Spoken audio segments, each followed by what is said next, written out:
Hi, we're here at the Carton Plantation in Franklin, Tennessee to announce episode 9 of the Texas Generals, presented by the Texas Division of the Sons of Confederate Veterans. I'm Johnny Anderson, producer of the Texas Generals, and in this episode we'll be profiling Brigadier General Hiram Granbury, who commanded a brigade in Patrick Cleburne's division here at the Battle of Franklin on November the 30th, 1864, and was killed in action about a mile and a half from here while leading a charge against the center of the Union breastworks. In all, 6 Confederate generals lost their lives due to injuries sustained in battle here.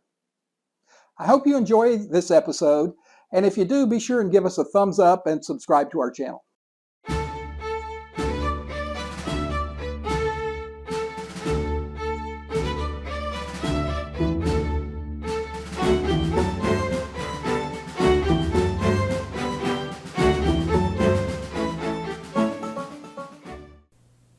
The story of Hiram Bronson Granbury begins in Copiah County, Mississippi, where he was born on March the 1st, 1831, the second of 8 children born to Norval Granbury, a Baptist minister, and Nancy McLaurin Granbury.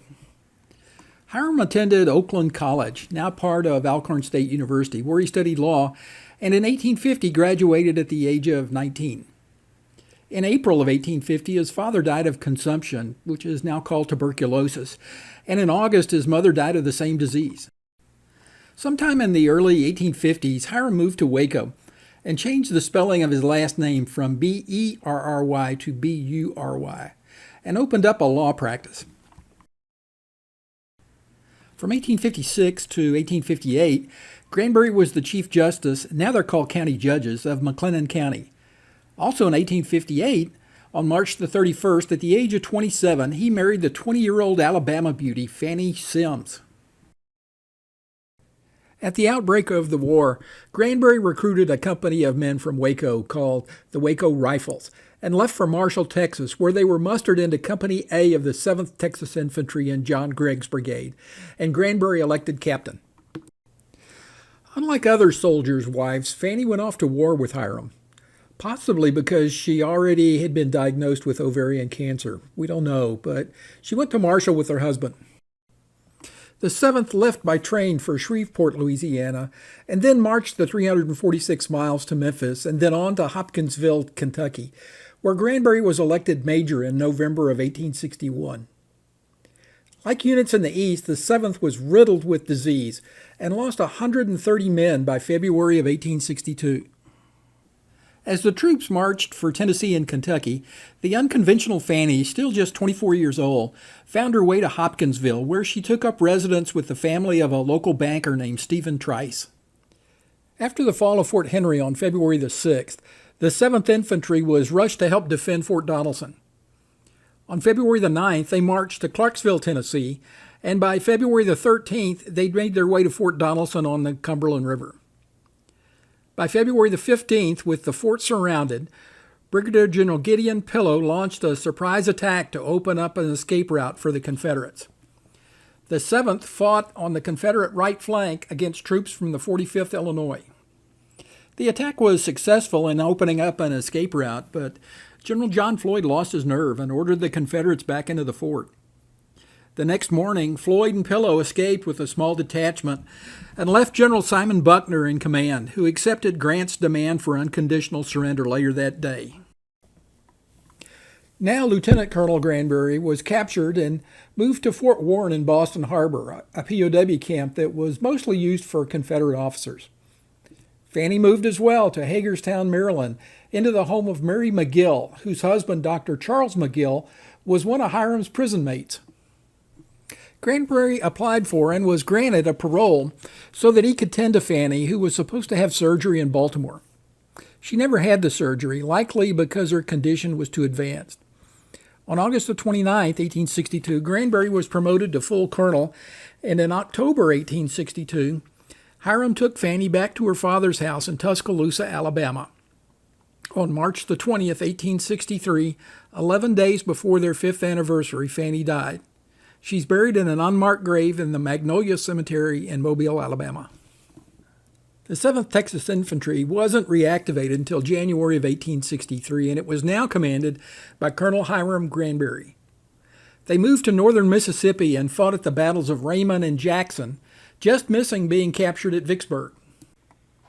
They were transferred to the Army of Tennessee and fought at the Battle of Chickamauga.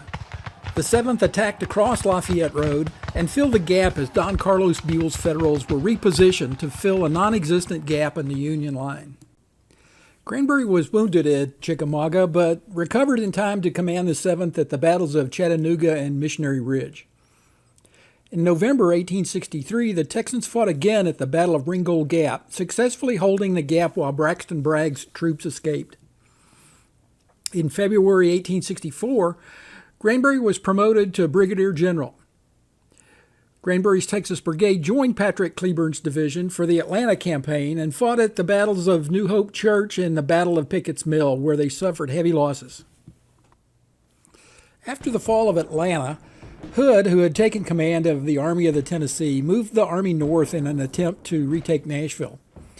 At the Battle of Franklin on November the 30th, 1864, Hood ordered 18 brigades to make numerous hopeless frontal assaults against entrenched Federal forces commanded by Major General John Schofield. Granbury's Texas Brigade anchored the center of the Confederate line. During one of those charges, just outside the Union breastworks, Granbury was killed, along with Major General Patrick Cleburne and 3 other generals. The Carton plantation had been turned into a Confederate field hospital.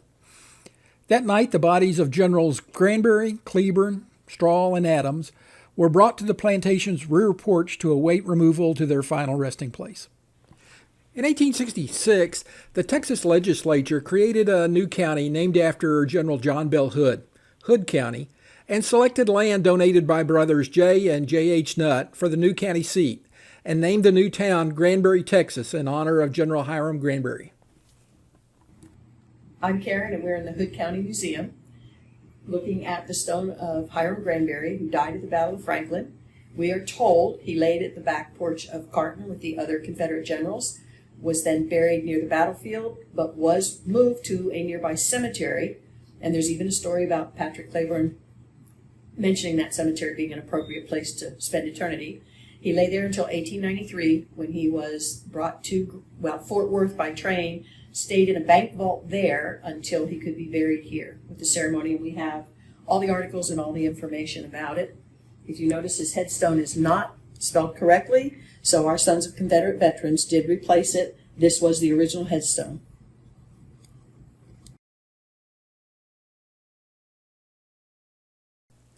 In 1903, the Hiram B. Granbury chapter of the United Daughters of the Confederacy was chartered and a monument fund was started.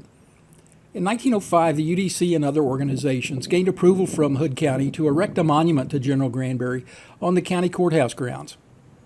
During the ensuing years, work on the monument was completed as funds were available, and on the 14th of September, 1914, the monument to a great Texas general, Hiram Bronson Granbury, was unveiled.